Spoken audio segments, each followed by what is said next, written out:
ជំរាបសួរពុកម៉ែបងប្អូនទាំងអស់គ្នាមកអ្នកណាខ្លះចូលចិត្តញ៉ាំទឹកតឡាចហើយបងប្អូនណាខ្លះចូលចិត្តញ៉ាំហើយតែអត់ទាន់ចេះធ្វើមកមើលវីដេអូនេះទាំងអស់គ្នាជាដំបូងខ្ញុំមានតឡាចចំនួន2ផ្លែខ្ញុំសូមបញ្ជាក់តិចតឡាចខ្ញុំយកតឡាចចាស់យកមកប្រើហើយបន្តមកទៀតខ្ញុំយកទៅហាន់វាកង់មិនក្រាស់ពេកហើយក៏មិនស្ដាងពេកដែរអ្នកទាំងអស់គ្នាហើយបន្ទាប់ពីហាន់ហើយខ្ញុំយកតឡាចនឹងយកទៅហាលថ្ងៃអ្នកទាំងអស់គ្នាហាប្រហែលជា30-40នាទីហើយបន្ទាប់មកទៀតខ្ញុំយកតឡាចនឹងយកមកដាក់អាំង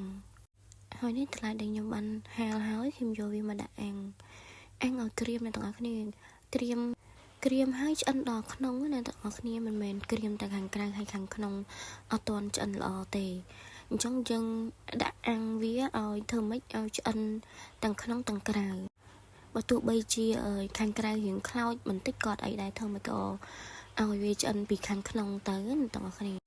បើមិនអញ្ចឹងទេទឹកតឡាចយើងអាចរៀងធំក្លិនរៀងកប៉ុលបន្តិចប្រសិនបើយើងអាំងវាអត់ឆ្អិនល្អហើយនេះបន្ទាប់ពីអាំងឆ្អិនល្អហើយខ្ញុំបានដាំទឹកបន្ទាប់ពីទឹកបានពុះហើយខ្ញុំចាក់តឡាចដែលបានអាំងអំបញ្ញមិញចូលបន្ទាប់មកទៀតខ្ញុំបានដាក់ស្ករនិងអំបិលមកជប់ចូលហើយកូរវាឲ្យរលាយស្ករដែលយើងបានដាក់អំបញ្ញមិញចូលបន្ទាប់មកទៀតយើងដាំវាឲ្យពុះអ្នកទាំងអស់គ្នាពុះហើយអ្នកទាំងអស់គ្នាកុំតាន់លើកវាចេញអ្នកទាំងអស់គ្នាត្រូវទុករងាស់វាទៅ